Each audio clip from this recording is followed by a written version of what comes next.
جوہری جا رہا تھا، جو ہیرے جواہرات کا کام کرتے ہیں، وہ جوہری جا رہا تھا بازار میں، اس نے دیکھا کہ ایک گدھے کے گلے میں ایک ہیرا ڈالا ہوا ہے، اور ہیرا بہت ہی زیادہ قیمتی ہے۔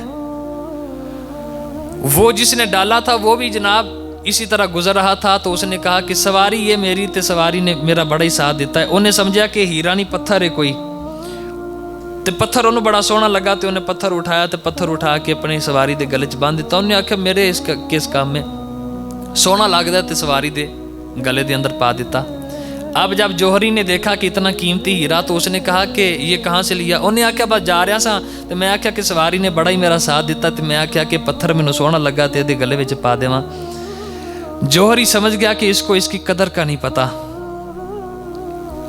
جوہری نے کہا کہ یہ بیچنا ہے، انہیں آکھا میرے کس کام میں، لے لو، مینوں تے اگے بھی پیسیاں دی بڑی لوڑ ہے، بڑا ہی غریب آدمی ہے۔ اس نے کہا کہ کتنی قیمت؟ اس نے کہا کہ 5000 روپیہ اس کو دوں گا، مثال دے رہا ہوں 5000، یعنی اس نے ریٹ کم بتایا۔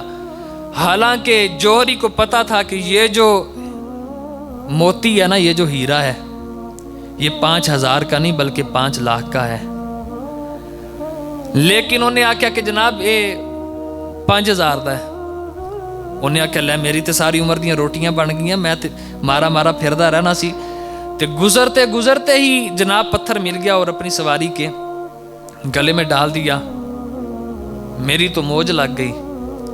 اب جوہری اس بات سے خوش ہے کہ 5 لاکھ والا 5000 میں مل گیا، اور یہ جو گدھے کا مالک ہے یہ اس بات پر خوش ہے کہ ساری عمر دیاں روٹیاں بن گئیاں۔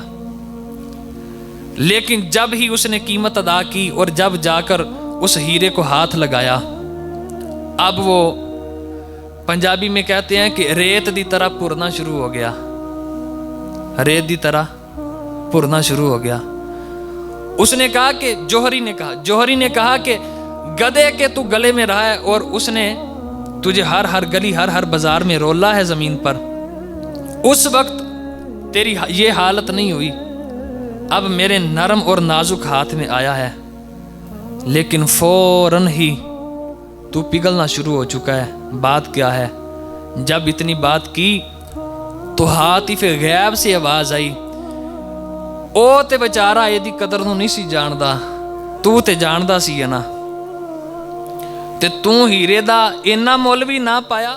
اب اس کا نتیجہ آپ سمجھ ہی ہو چکے ہوں گے کہ وہ تو غیر تھے، عظمت کو نہیں جانتے تھے، تم تو اپنے تھے، تم تو جانتے تھے کہ قرآن مجید میں کیا ہے، لیکن پھر بھی قرآن مجید کی قدر نہ کر سکے۔ یار دل نہیں پھٹتا اس وقت؟ حلف کس کا نام تھا کہ بس اللہ کی قسم کھا لی، تو اس کا نام حلف تھا، لیکن ہم نے اس سے قدم آگے بڑھایا۔ ہم نے کہا کہ جناب اسی انج نہیں مننا، پہلے قرآن مجید تے ہاتھ رکھ کے دس۔ پھر ہم نے اور اس سے بھی اس برے فعل میں ترقی کی اور کہا کہ صرف ہاتھ نہیں رکھنا، ان قرآن نو سر تے رکھ کے بھی کھا۔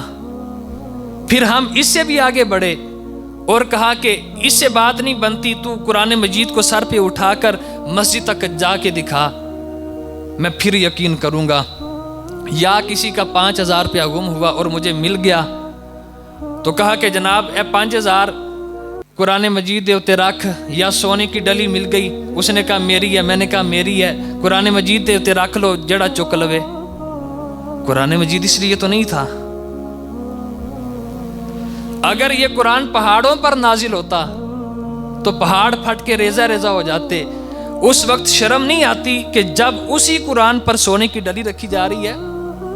کیا 5000 کی اتنی اوقات ہے کہ 5000 کو قرآن مجید پر رکھا جائے؟ کیا کہ قرآن مجید کا بوجھ اٹھا سکتا ہے کہ اس کو سر پہ رکھا جائے؟ تو خدا را ہاتھ جوڑ کر ریکویسٹ ہے کہ ان باتوں سے بچا جائے۔ قرآن مجید کا ادب کرنا سیکھ لو۔ قرآن مجید کو چوم کر سینے سے لگانے والی کتاب ہے۔ یہ کتاب ایسی نہیں ہے کہ اس پر پیسوں کو رکھا جائے، اس پر سونے کی ڈلیوں کو رکھا جائے۔ اس قرآن مجید کو بے حرمتی کے لیے نازل نہیں فرمایا گیا، یہ تو اس لیے نازل فرمایا گیا کہ تو یہ کلو کچھ سیکھ لے، اس کتاب سے کوئی سبق حاصل کر لے۔ اللہ تبارک و تعالی ہمیں قرآن مجید کا ادب کرنے کی توفیق عطا فرمائے۔